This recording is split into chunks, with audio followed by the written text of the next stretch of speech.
So when we think about games as designed experiences, what we're really talking about are trajectories that take people from being newbies, where they're learning the controls and the themes of a game, to competent players that develop basic knowledge of the game system. And this is kind of what we think about, it's very similar kinds of learning to what you might have in school, right? You're learning the kind of the names and the traits. And in terms of pirates, knowing, say, what the different types of ships are. It's a difference, a frigate and a bark, knowing where San Juan is on a map.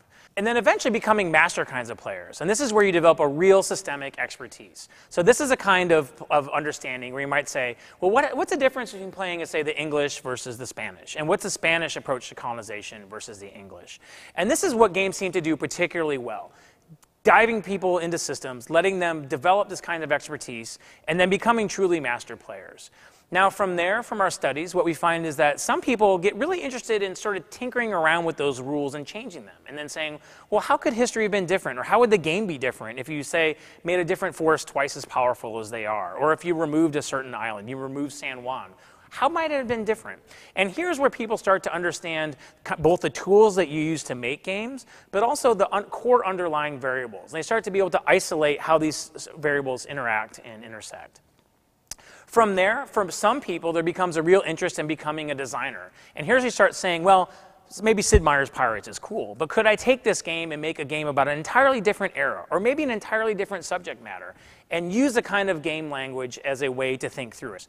Now, for other kinds of people, there seems to be a fork where they start saying, well, I like games and that's great, but maybe what I want to do is organize different community groups. And this is kind of a community organizing, community leading sort of way that seems to happen very naturally with games. So people starting game clubs, starting to maybe mentor other people into gaming experiences. And this is another kind of very productive route that is especially important to educators.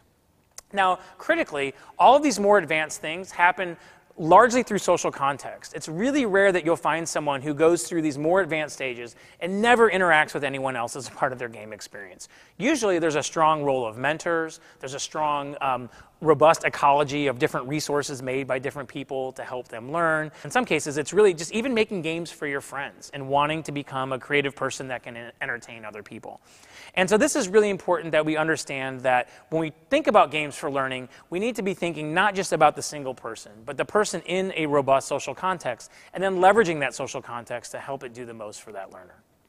Now, in terms of interest, and this draws from Drew Davidson's work, we can also see a trajectory that happens and why people become involved in these different phases. So at the beginning, a lot of times it's curiosity, just, oh, that's an interesting game about pirates, I've been wanting to learn about that. But it's also very often social. So people will know someone who's playing that game, or maybe they want to become a new kind of person, or maybe become better at that kind of activity. As you go on to becoming basic knowledge, it's something that Drew calls involvement. So there's a spot where you are no longer just interested, but you're really involved in the world, and you feel some ownership of it, and you feel like it's a part of you, something that you've made, and that you're really a part of it. This, and for some games, can grow into something called investment, where you really care about what happens there, where you really have a stake in the game. Now, this is also oftentimes a very social thing. So at some point, you decide, I'm pretty good at this game, but I really want to be the best, or I want to really be, say, a semi-pro game-playing athlete type of person. This is very oftentimes inspired by social drive to either beat someone next to you or for a social opportunity to be a different kind of a person in the community. This desire to mod that comes next is very oftentimes a desire to make things, to have something that you want to say, something that you think would be a really cool thing to have happen in the world, and that grows into inspire to create and be truly creative. Now, what I think is really exciting is the idea that we can take these kinds of game experiences and within domains like, say, science or history, grow people through this trajectory where they eventually want to become creative participants in a domain. And this also then can go into community leading, right? So someone who really wants to, say, start his own or her own company, or lead a design team, or start their own club.